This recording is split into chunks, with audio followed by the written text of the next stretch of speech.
देश की राजधानी में आरक्षण विरोधी प्रदर्शन हुआ और उसके बाद पूरे देश में भूचाल आ गया है। सोचिए, बीजेपी पूरे तरीके से बैकफुट पर आ गई है। ऐसा लगता है कि बीजेपी की अब उल्टी गिनती शुरू हो गई है। बीजेपी एसटी एससी ओबीसी की राजनीति कर सत्ता पर काबिज हुई थी और खासकर उन तमाम बहुसंख्यक लोगों को हिंदू कार्ड खिलाकर उनको किस तरीके से लॉलीपॉप पकड़ाया था, अब असल में बीजेपी का चाल चरित्र और चेहरा जनता के सामने आ गया है। सोचिए, आरक्षण विरोधियों को किस तरीके से सह दी जा रही है। बीजेपी पार्टी के तमाम नेता प्रेस कॉन्फ्रेंस करते हैं, इसके बाद तमाम बहुजन नेताओं ने अब मोर्चा खोल दिया। ऐसा लगता है उत्तर प्रदेश के विधानसभा चुनाव शुरू होने से पहले बीजेपी को सबसे बड़ा झटका अगर लगा है तो इस प्रदर्शन से। जितना ज्यादा नुकसान आरक्षण के खिलाफ बुलवाने से होगा, उतना मुझे नहीं लगता कि बीजेपी को किसी और चीज से होगा। बीएसपी सुप्रीमो मायावती के साथ साथ चंद्रशेखर आजाद, चिराग पासवान और उन्हीं की पार्टी के कई नेताओं ने बगावत कर दी है। सोचिए, अखिलेश यादव ने तो सीधा तौर पर चैलेंज कर दिया है कि किसी में दम है तो आरक्षण खत्म करके दिखाए। आरक्षण ना खत्म हुआ था, ना होगा और ना होने देंगे। इसको लेकर सियासी भूचाल आ गया है, जिसको लेकर देश भर में आरक्षण पर बहस छिड़ गई है। लेकिन मुझे लगता है देश की राजधानी में जंतर मंतर पर जो प्रदर्शन हुआ था उसको लंबे समय तक चलने देना चाहिए था, ताकि लोगों को पता चले कि जो लोग आपको हिंदू बनाते हैं, जो लोग कहते हैं कि हिंदू हिंदू भाई भाई, वही हिंदू जब अपने संवैधानिक अधिकारों की मांग करता है तो सोचिए, जाति के आधार पर आपको गालियां दी जाती है। जाति के आधार पर यह एहसास करा दिया जाता है कि आप नीच जात हो और हम ऊंच जात। सोचिए किस तरीके से जातिवाद की जो जड़ें हैं वो अभी भी इतनी मजबूत है कि आप जाति पर बात करेंगे तो उल्टा जातिवादी लोगों को बुरा लग जाएगा। तमाम लोग कह रहे हैं कि वाल्मीकि समाज को, गटर साफ करने वाले लोगों को आरक्षण की जरूरत है। अरे वो तो अपनी जाति का काम पहले ही कर रहा है, उस जाति के काम को छोड़कर पावर सेक्टर में आए, इसलिए रिजर्वेशन लाया गया था। सोचिए, लेकिन देश में किस तरीके से आरक्षण के खिलाफ माहौल बनाया जा रहा है, प्रोपेगेंडा फैलाया जा रहा है और इसमें बढ़ चढ़कर हिस्सा ले रहा है इस देश का जातिवादी मीडिया। इसी पर बात करेंगे। अनिल कुमार साधु लिखते हैं कि जर्नल वालों को अब मेहनत करनी पड़ रही है, इसलिए अब उन्हें आरक्षण बुरा लग रहा है और आरक्षण हटाओ का नारा दे रहे हैं। भाई, मेहनत तो हम सदियों से करते आ रहे हैं, बस अब मेन स्ट्रीम में पैर जमा रहे हैं। अब तो इनकी जेली पड़ेगी। तो सोचिए किस तरीके से लगातार दलित, पिछड़ा, आदिवासी जब इनकी गटर साफ कर रहा था, मजदूरी कर रहा था, इनके खेत खलियानों को साफ कर रहा था, तब तक सब कुछ थे।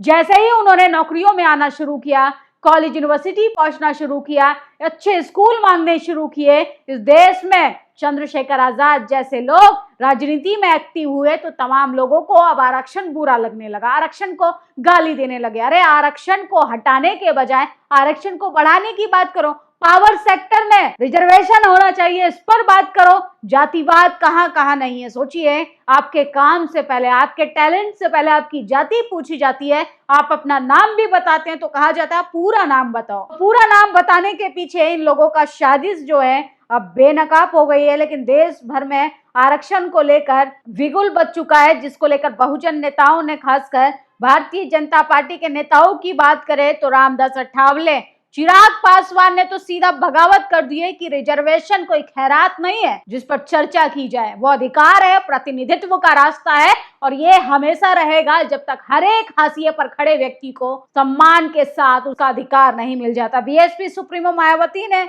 अपने ट्विटर एक्स पर लिखा है, दिल्ली के जंतर मंतर पर संविधान में एसटी एससी व ओबीसी समाज को दिए गए आरक्षण के खिलाफ अभी हाल में जमा हुए कुछ लोग आर्थिक आधार पर आरक्षण को लागू करने की बात उठा रही है। नई मांग कतई भी उचित और देश के हित में नहीं। उन्हें आरक्षण से संबंध में कोई भी कार्य ऐसा नहीं करना चाहिए जिससे समता मूलक समाज, विकसित और सम्मानित देश बनाने वाले संवैधानिक कार्यों में बाधा पहुंचे। साथ ही उन्होंने कहा, वैसे देश के सदियों से जातिवाद की अमानवीयता का शिकार हो रहे एसटी एससी ओबीसी समाज के लोग हेतु संविधान में की गई आरक्षण की व्यवस्था के बारे में परम पूज्य बाबा साहब डॉक्टर अम्बेडकर का कहना है कि जातिवाद का परित्याग ही सबसे बड़ी देशभक्ति है। लोग सही देशभक्ति का परिचय ज्यादा दे तो यही उचित होगा। जहां तक आर्थिक आधार पर आरक्षण देने की बात है तो केंद्र व राज्य सरकारें गरीबी उन्मूलन के लिए नहीं बल्कि अनेक कार्यक्रम पर काफी सरकारी धन वर्ष खर्च किया जाता है, उसके बाद भ्रष्टाचार के कारण इसका लाभ सही लोगों को नहीं मिल पाता है। सरकारी व्यवस्थाओं का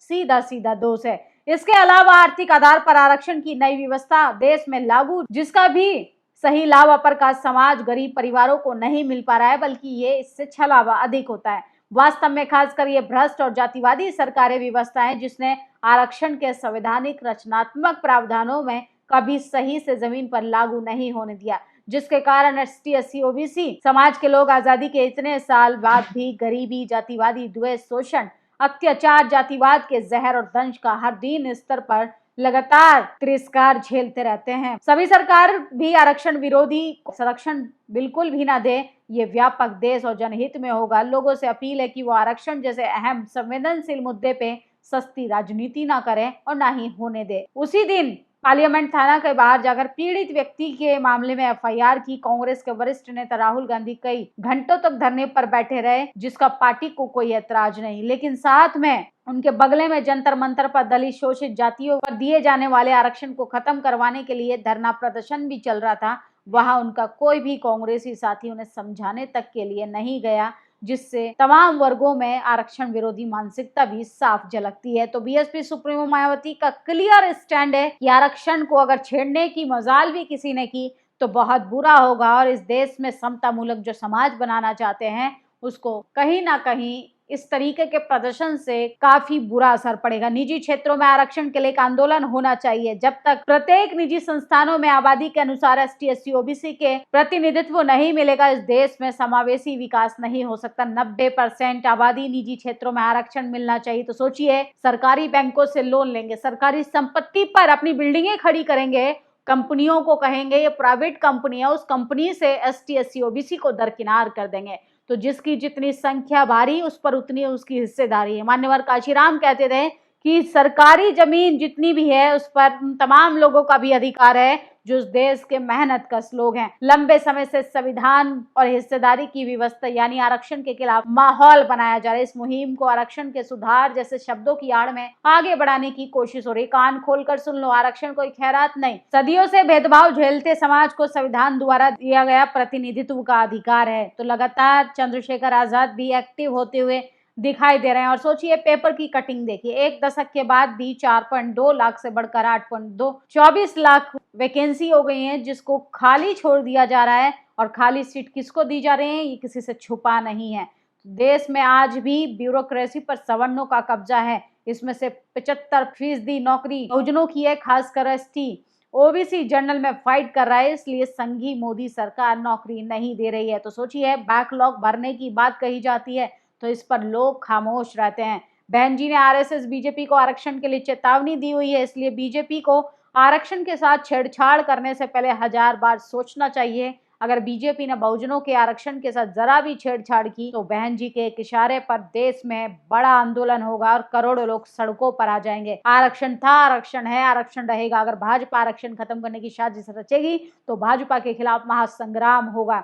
तो सोचिए, आरक्षण सुधार के नाम पे आरक्षण समाप्ति का षड्यंत्र चल रहा है। पीडीए समाज के लिए गहरी साजिश हो रही है। आरक्षण पीडीए का अधिकार किसी की इच्छा का विषय नहीं, जो मन मुताबिक उसको खत्म कर दिया जाए, उस पर प्रदर्शन किया जाए। तो अखिलेश यादव ने तीखे अंदाज में सरकार को चेतावनी दी है। आरक्षण किसी के कहने से खत्म नहीं होगा, ये खैरात नहीं बल्कि एक संवैधानिक अधिकार है। भाजपा के कैबिनेट मंत्री चिराग पासवान ने आरक्षण के मुद्दे को लेकर अपना स्टैंड जो है वो क्लियर किया है और आरक्षण विरोधियों को जमकर फटकार लगाई है। तो देश की राजधानी में वगिल फूक चुका है। पूरे देश में अब आरक्षण के खिलाफ जो साजिश रची जा रही थी उसको लेकर बहुजन नेताओं को, खासकर अपने आरक्षण बचाने वाले मुद्दे पर तो एक साथ आना ही चाहिए। संविधान आपको धरना प्रदर्शन करने की इजाजत देता है, लेकिन आप एक विषय को बाकी विषयों से ध्यान भटकाने के लिए इस्तेमाल करते हैं। आज कांग्रेस का शीर्ष वंदे मातरम को लेकर सवालों से घिरा हुआ है। पूरा संसद का सत्र जो है आपने एक विषय के कारण नहीं चलने दिया। तो चिराग पासवान लगातार आरक्षण के समर्थन में बात कर रहे हैं।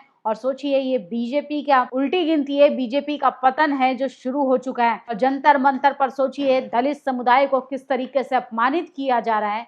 वो दलित समुदाय जो आज भी जातिवाद का तिरस्कार झेल रहा है, सामाजिक अपमान झेल रहा है। ऐसे जातिवादी नफरती चिंटू जंतर मंतर पर आकर कह रहे हैं कि पानी नहीं मिला तुम्हें, पानी नहीं, पेशाब पिलाने का काम करेंगे। और कोई कह रहा है कि हिंदू हिंदू एक है, हिंदू हिंदू भाई भाई, जात पात की करो विदाई। वही हिंदू भाई को ये पेशाब पिलाने की बात कर रहे हैं। जितना जहर बाहर आएगा बेहतरी है और उगलना चाहिए। मुझे लगता है कि देश की राजधानी में ये प्रदर्शन जो है 1 महीने तो चलना था, क्योंकि तब पता चलता है जिन लोगों के दिमाग में गोबर भरा है, जो अपने आप को ST SC OBC होने के साथ कहते हैं कि हम हिंदू हैं, हमें रिजर्वेशन नहीं चाहिए, असल में आपके दिमाग में गोबर भर दिया गया है, जिससे आप उन तमाम लोगों का विरोध नहीं कर पा रहे जो आपको पानी की जगह पेशाब पिलाने की बात कर रहे हैं। आप लोगों की क्या प्रतिक्रिया, अपनी राय जरूर दीजिएगा। शुक्रिया। नेशनल दस्तक की आपसे गुजारिश है कि अगर इसको बचाना चाहते हैं तो नेशनल दस्तक को सब्सक्राइब करने के लिए रेड कलर के सब्सक्राइब बटन को दबाएं, फिर बेल आइकन की घंटी दबाएं। नेशनल दस्तक को बचाने के लिए बहुत जरूरी है कि हर खबर को शेयर करें, लाइक करें, कमेंट जरूर करें।